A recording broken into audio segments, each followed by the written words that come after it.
Certa Web ao vivo. A gente vai bater um papo agora com o professor Dácio, Renato Dácio, que foi reeleito aí para comandar o IFPA por mais 4 anos. Primeiro, parabéns aí pela conquista, professor. Muito obrigado, Henrique. Bom dia, São João dos Passos. Bom dia a todos que nos ouvem, pais, alunos, servidores. Te agradeço mais uma vez pelo espaço, Henrique. Obrigado pelo... A greve chegou a prejudicar a votação? Muito, porque, primeiro, pela ausência, né, de alunos que estão aí há pouco mais de 3 meses no campo. Nós só tivemos 25% dos votos dos alunos, né? E também por servidores que julgaram que nossa relação com a greve não tenha sido o esperado por parte deles. Eles esperavam que eu aderisse, né, ao movimento e eu não posso, eu sou impedido por lei de participar, entende? Então aí foram dois elementos que contribuíram. Mas a sua expectativa, ela chegou a quase 50% do voto. Na verdade, aí tem muitas reflexões que a gente pode fazer. Para você ter uma ideia, eu tive o triplo do número de votos de técnicos da outra eleição. Na outra eleição eu tive 8 votos de técnico, eu fui menos votado em técnicos. Dessa vez foi em massa, foram 22 votos, né? E professores, da outra eleição eu tive 23, agora nós tivemos 27. Destaque aí para a quantidade de votos nulos, mas a gente entende que aqui não teve candidato, mas teve uma oposição velada, né, que fizeram um movimento. Antes mesmo da eleição, eu já sabia, teve um movimento de votos nulos, de convencimento, e aí alguns argumentos foram relacionados à greve, né, porque não tem como, Henrique, no meio de um movimento grevista, assim, a não ser que eu deferisse, que eu me manifestasse. Eu não podia, né? Nós tivemos casos de alguns diretores que se manifestaram e isso pode trazer prejuízos jurídicos para eles. Inclusive, é o que a gente sabe, orientado pelo nosso próprio jurídico. Então, a greve atrapalhou muito. Só para esclarecer, eu me lembro na sua eleição passada, tinha 3 candidatos, né? Tinham 3. Você foi o primeiro, mas isso não queria dizer que você ia assumir. Dependia da escolha, era isso? Não. Não, a lista tríplice ela só vale para as universidades. O Instituto Federal, o primeiro colocado é o que assume, né? Então, essa eleição foi muito atípica, Henrique, porque assim, como eu falei para você no outro momento, o diretor candidato único ele só precisa de um voto para validar a sua eleição, né? Mas assim, nem por isso, para mim não era interessante simplesmente cruzar os braços e passar por uma eleição tranquila, sem esperar por esses votos. Porque o gestor não trabalha sozinho, e aí ele tem que transferir um pouco da responsabilidade para a comunidade. Como é que vem essa responsabilidade? Vem com o debate, vem com o diálogo, né? E aí, assim, na eleição passada, em termos de percentagem, eu tive 35% dos votos, né? Agora eu tive colegas que foi eleito também com 30 e poucos por cento. Varia muito. É porque os votos no IFMA, nos institutos federais, eles têm peso. Você pega um bolo, eu vou explicar um pouco. Você pega um bolo aqui e divide uma fatia em 3 pedaços. Essa fatia, do mesmo tamanho dessa segunda e dessa terceira, é dividida dos professores. Essa aqui é dos técnicos e essa é dos alunos. Se a gente tem 200 alunos para uma fatia, e essa mesma fatia do mesmo tamanho, você tem 20 técnicos, significa que um pedaço do técnico é 20 vezes maior do que o dos alunos, entendeu? É um peso, né? O peso do técnico é maior, né? Isso, e não tem como dizer assim, lá em tal campus o peso do técnico e do aluno vale a mesma coisa aqui, não. Vai depender do número de aluno e do número de técnicos de cada campus, entendeu? Entendi. Quanto menos técnicos, maior o peso em relação a professores e alunos. Quanto menos a gente entender qual o peso maior? São os professores, são os técnicos? Técnico. Nós tivemos aqui, nós temos só 35 técnicos e 55 professores. O voto de um técnico é quase 2 votos de professores, entendeu? Entendi.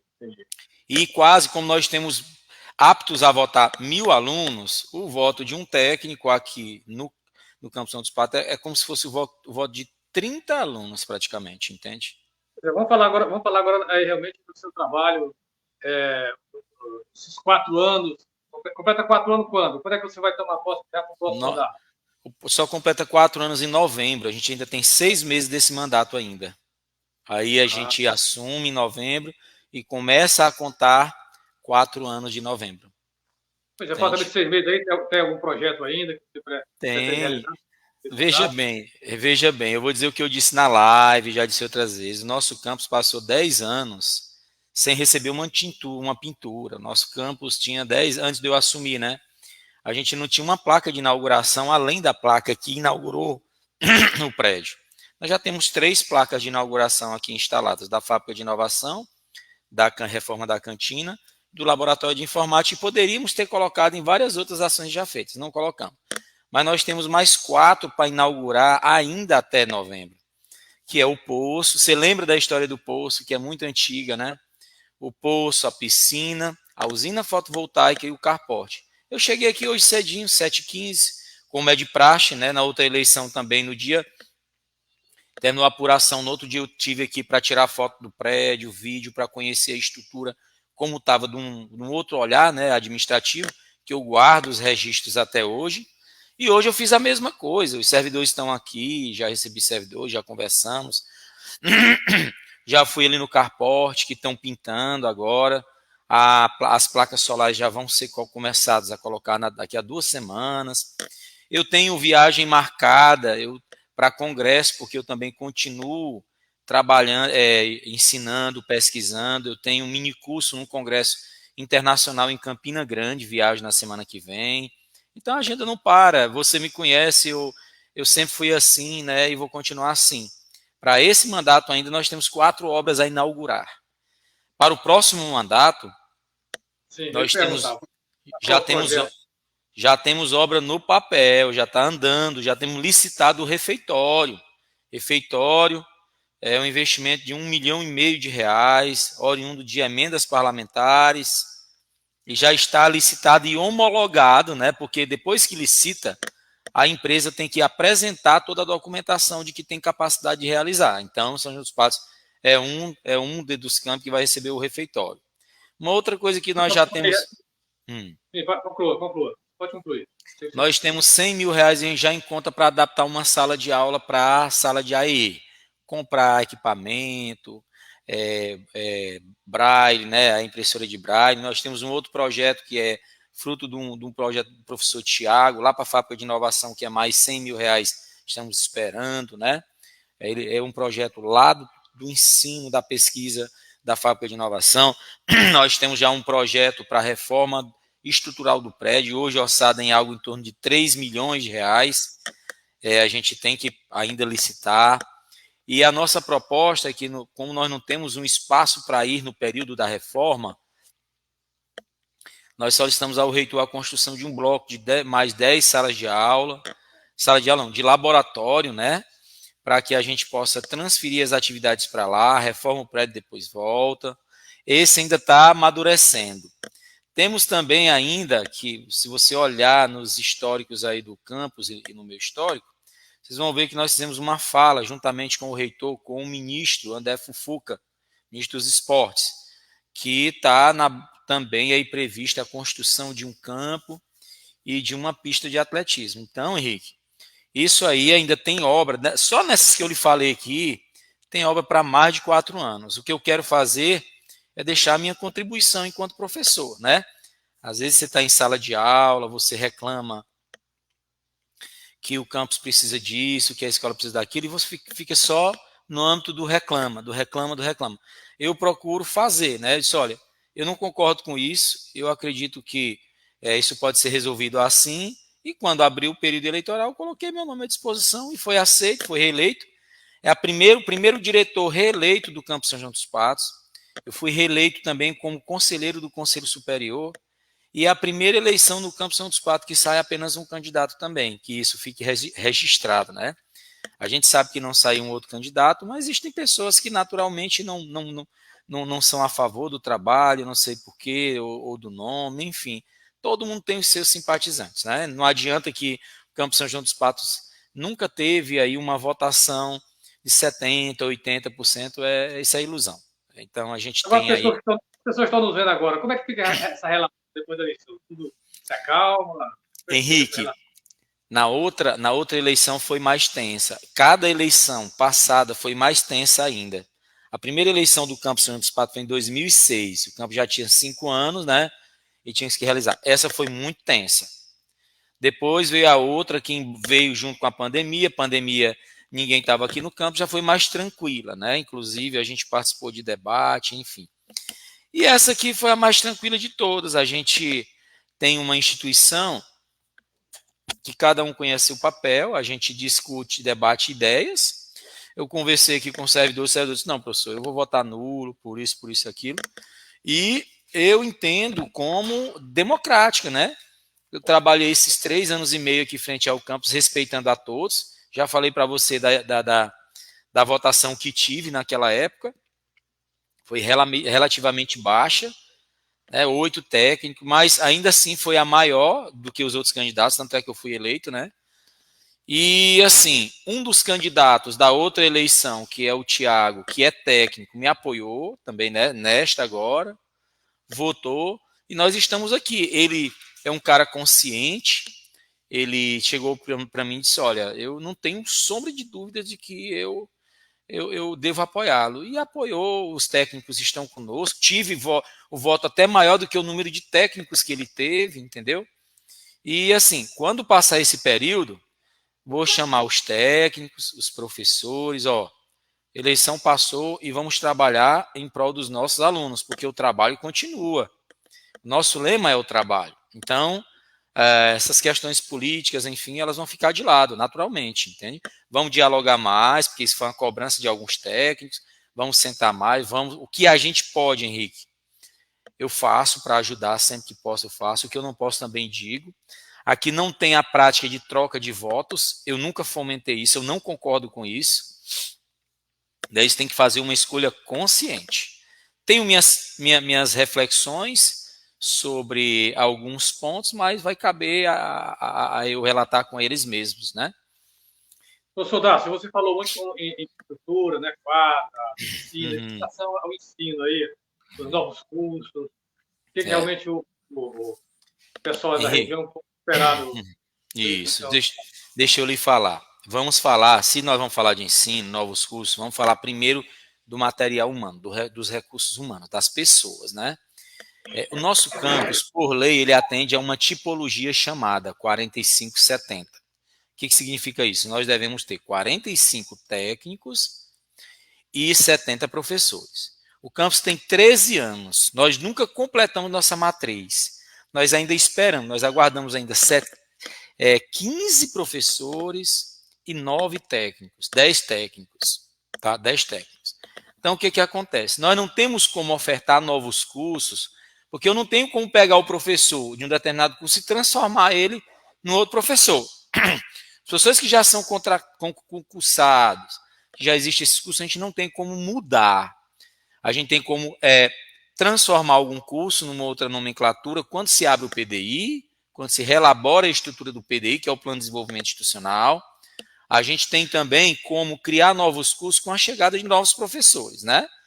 Então, a gente aguarda receber novos códigos. O governo federal sinalizou a consolidação dos institutos, criação de mais 100, e nós vamos receber nos próximos anos esses professores. Uma outra coisa, São João dos Patos está, pasmem, há 9 anos sem professor de arte. 9 anos, entendeu? Então, como é que a gente se vira? Na pandemia, nós pegamos outros professores. Eu não vou falar de gestão anterior, vou falar da nossa gestão. Na pandemia, nós podemos fazer um ensino remoto. Toda a demanda reprimida, todas as turmas que estavam pendentes, nós fizemos remotos com professores de outros campos. Resolvemos isso. Agora, nós recebemos 2 códigos de vagas novos, e um foi para arte e para física, para apoiar o curso de licenciatura em física. Entendeu? Todos os cursos, os PPCs, que é os planos de cursos, estão sendo reformulados. Aqueles que não foram ainda estão sendo reformulados. Você tem uma ideia? Os nossos cursos eles aumentaram 1 ponto na nota, curso superior. Por exemplo, a administração manteve, matemática também manteve. Agora, física, que era nota 2, foi para 3. E rede de computadores, que o mínimo é 3, ele já passou com 4 a primeira, né? Então a gente tem um trabalho juntamente com a reitoria, com a Prenai, de reestruturar esses cursos. E a gente pensa que um dos caminhos é o laboratório, tanto o espaço físico adequado do laboratório, quanto os materiais de laboratório, né? Então a gente tem que correr atrás para adquirir equipamentos de laboratório para ajustar esses cursos. Outra coisa, nós não tínhamos o ônibus e nem tínhamos também motorista quando eu assumi na primeira gestão. Hoje nós temos um dos ônibus mais, digamos assim, em melhor estado, em melhor condição do nosso estado. Nosso campus empresta o ônibus para outros campos, né? Que dentro da rede nós temos como fazer isso. E o ônibus ele faz viagem aqui, viagens técnicas com os alunos durante o ano inteiro. Nós temos o motorista, hoje nós temos jardineiro, hoje nós temos uma recepcionista, nós temos a nossa equipe de vigilância, de limpeza, estamos recompondo esse quadro, estamos prevendo aí a possibilidade de contratar porteiro e torcer que haja uma recomposição no orçamento dos institutos. Inclusive, esse é um dos pontos que a greve nacional ela aponta, entendeu? Ela está lutando. Então, assim, nós temos um trabalho no ensino, na pesquisa, na extensão e pretendemos manter e ampliar. Nosso plano de gestão tem cerca de 58 propostas aí, inclusive as coisas que já foram feitas. Eu gosto muito de registrar fotos, faço uma relação de tudo que está sendo feito, está sendo entregue, para prestar conta para a comunidade. Transparência também, a gente hoje tem a agenda do diretor, nós temos boletim de serviço, que é o ato que sai todos os atos da instituição, atos normativos, portaria, só que a pessoa pode acessar. E temos também a nossa prestação de contas. O nosso campus é um dos poucos campos do Instituto que tem um portal próprio de prestação de contas. Então, assim, Henrique, o meu compromisso com a comunidade é de quando eu terminar minha gestão, eu possa dormir tranquilo lá, colocar a cabeça no travesseiro e descansar, sabe? Eu não pretendo, ó, esses quadros que você está vendo aqui atrás, cada um representa uma obra que o campus parece, a turma brinca e diz que parece salão de cabeleireiro. Eu digo, não tem nenhum problema. O cabeleireiro ele é um profissional respeitado, inclusive, né? O meu cabeleireiro, desde que eu era criança, tenho 42 anos e é o mesmo, é sempre. Um abraço ao Carlos do Mercado, que é cabeleireiro e também foi pai de aluno aqui do campus. Né? Então, eu tenho uma postura muito tranquila. Estou perguntando aqui, através aqui do StreamYard, se você pretende entrar na política, né? Não. Henrique, eu já tive mais vontade. Eu sou um cara que eu gosto de me planejar. Eu tenho planos a curto, a médio e a longo prazo. Eu não tenho medo de contar para ninguém meus planos. Se o meu plano fosse entrar na política, eu estaria aqui hoje sem nenhum problema. Na eleição passada, nós tínhamos 4 candidatos aqui dentro do campus. 2 professores e 2 alunos. E mais o esposo de uma aluna. Então, eu já fui indagado isso muitas vezes. Né, em campanha, já até usaram isso no passado, né, para dizer que eu tinha intenção de usar o IFMA como trampolim, mas eu não tenho, sabe? Eu acho que acontece algumas coisas que não dá para a gente... Eu, por exemplo, eu gosto de fazer as 2 eleições, Henrique, que eu tive aqui no campus, foram eleições sem ter que oferecer nada em troca, entendeu? A outra, eu não ofereci nada em troca, fui eleito e pude fazer um trabalho desprovido de ter que estar sinalizando, ó, vou fazer isso porque você votou em mim. Nessa aqui, do mesmo jeito, como candidato único. Portanto, muitas vezes você vê, teve um grande número de nulo. Pode ter, porque tem muita gente que fica desgostosa com a forma com que a gente age. Eu não quero, né? Então, essas coisas, elas me desmotivam a participar de política partidária. Então, eu não pretendo não. Só para te levar também a informação, que o Uhum. reitor foi reeleito, né? Foi. Ele era candidato único também? Candidato único também. Candidato único, professor Carlos César também. É a primeira vez que tem uma eleição de reitor candidato único, viu? Henrique, só para fechar ainda a minha fala anterior, só lhe dizer o seguinte, que eu lhe digo isso aqui hoje, olha, eu não tenho pretensão, enfim, é o que eu sinto hoje. Daqui a 4, 5 anos, se isso vier a ocorrer, é algo que eu tenho que pesar, colocar como prioridade, né? Na política, por exemplo, exige demais do candidato, existe demais da pessoa que assume o cargo. E eu confesso a você, eu tenho 24 anos de profissão e às vezes eu sinto, a minha família sente muito minha falta. Então, meu plano para depois aqui do Campo São João dos Patos é me dedicar à pesquisa, me dedicar à família, à minha vida pessoal própria, né? Quem sabe por aí comprar uma moto e passear com minha esposa, dar umas voltas aí. Quem sabe fazer um intercâmbio. Quem sabe levar meus filhos para estudar também fora do país, fazer um intercâmbio. O IFMA hoje tem essa possibilidade. E aí eu entro no professor, na reeleição do professor Carlos César. O professor Carlos César é cidadão patoense, né? Foi candidato único e mesmo assim, candidato único, ele rodou em 10 dias úteis, ele rodou em 29 campos dos institutos, né?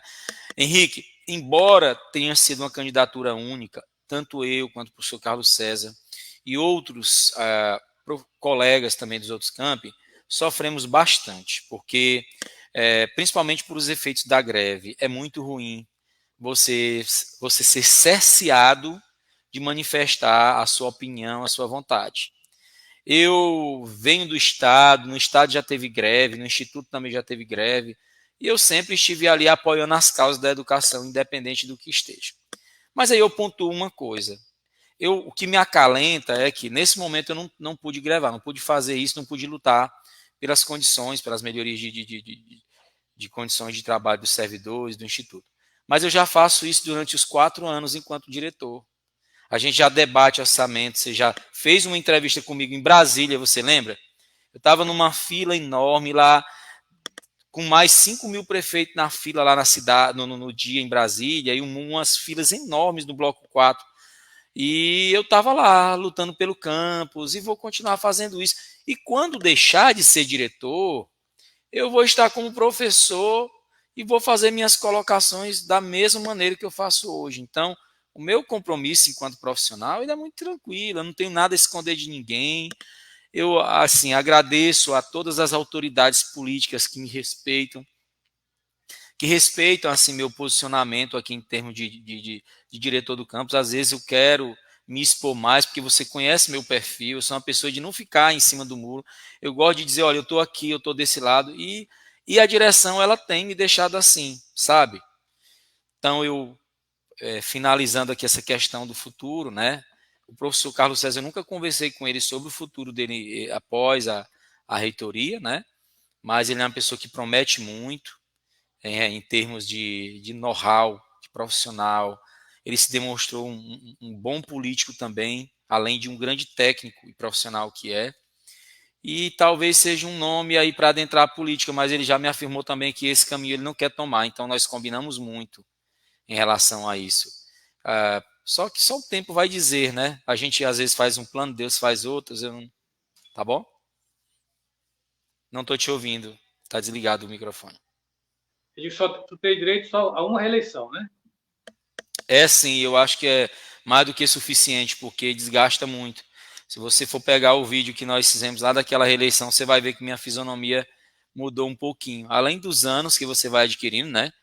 Quando terminar esse período, eu vou estar com 43 anos, com mais 4 eu vou estar com 47, já com 27 anos de estrada, indo para 30. Então, eu não quero esperar para olhar para mim, olhar para minha família, só quando eu me aposentar, não. Eu quero ter um pouquinho de vida pessoal assim, ainda, na minha profissão, dá para conciliar.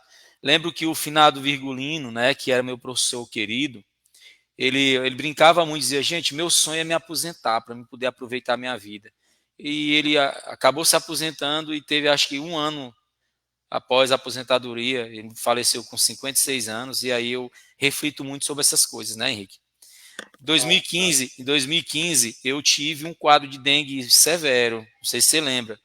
Fui para a UTI, depois da UTI passei internado um tempão, e até aquele período, minha vida era trabalho demais, estudar demais. Eu era diretor regional, trabalhava no IFMA, fazia mestrado. Hoje não está muito diferente, mas na regional eram 50 escolas. No IFMA hoje eu sou diretor, é uma instituição, mas ainda faço doutorado, né? Eu faço doutorado na Federal do Pará. Eu estou em sala de aula, eu faço pesquisa, eu faço extensão, tá? Então, eu pretendo aí chegar um momento que eu vou dar um freiozinho, porque ninguém aguenta, ninguém é de ferro, né? Dácio, eu quero lhe parabenizar e desejar realmente que você faça realmente um grande trabalho nesse segundo mandato, que termine o seu também aí com as inaugurações. E venha Obrigado. muito mais aí para o nosso isso aí, o nosso parque é importante não só para São José dos Passos, mas aí para todo o sertão maranhense. Muito obrigado, Henrique. Eu queria até, lembrando aqui, eu queria até fazer um comparativo, né, aqui do nosso trabalho. Você faz o jornalismo porque é uma coisa que está dentro de você, né, que está dentro do teu coração. Você faz isso gratuitamente. Você faz isso sem cobrar nada de ninguém, sem cobrar da tua família a ausência e tudo. Então, na educação, para mim, é mais ou menos assim. Eu gosto de cantar desde criança e eu canto como terapia hoje. E o trabalho, para mim, você sabe que minha rotina de trabalho desde criança também foi muito grande, então talvez eu carrego isso até hoje. Mas eu Para queria quem te não sabe, agradecer. só Ah, para quem não sabe, nós já tivemos um programa de calor em São Paulo transmitido pela televisão. pela Você era, televisão. você era o meu calor e nós É, batíamos todo domingo. Todo domingo nós é batíamos. verdade, é verdade. Era um momento de muita felicidade. Tu Talvez sabia, Henrique? um momento. A história, talvez, daqui vai contar depois disso aí. Foi. E Henrique, realmente um momento extraordinário. Então, foi uma loucura que a gente fez aí, sem condições. isso. Acho que foi em 97, 98, naquele período assim. Aí, a internet estava Isso. no ar. E aí, quando eu lembro que o primeiro trabalho formal que eu tive foi no IBGE, no censo de 2000, né? E eu fiz, boa parte de São João dos Patos, eu fiz o recenseamento, pegando ali do que a gente conhece como Alto da Boa Vista, Eu também no centro também. aham, do Alto da Boa Vista até o Posto São Luís, aquela região ali foi eu que fiz o recenseamento, e quando eu chegava lá, as pessoas diziam, ei, você é aquele cara da televisão, né? Eu digo, sou. Inclusive, nesse trabalho foi onde eu conheci minha esposa. Eu fui fazer o recenseamento lá da casa dela, e aí acabei conhecendo e estou com ela, graças a Deus, até hoje. E a vida da gente, Henrique, é assim, quando eu olho para trás e vejo tanta coisa boa que aconteceu, eu só tenho a agradecer a Deus, sabe? É E verdade. assim, esses momentos que a gente conversa aqui, o campo está sempre aberto, independente de qualquer coisa. A gente está aqui para conversar. Eu te agradeço mais uma vez pelo espaço e dizer para a comunidade que nós estamos tranquilos. Amanhã nós vamos ter uma reunião de paz para conversar sobre a greve, sobre os efeitos. A comunidade aqui também, nós vamos conversar muito sobre os efeitos da greve quando passar tudo isso. Tem arestas que a gente precisa parar, tem situações que nós precisamos contornar. E é isso, a nossa vida aqui é essa, todos os dias trabalhando duro para que a gente possa manter aí a educação aqui na região, tá bom? Tá bom, Gastão. Um forte abraço e sucesso, tá bom? Muito obrigado, Henrique. Tchau a todos que Aí, nos assistiram. já conversamos com o Dácio, né, que foi reeleito aí, vai continuar mais por 4 anos comandando o IFE de São José. De volta a qualquer momento, com notícia, informação e prestação de serviço. Obrigado.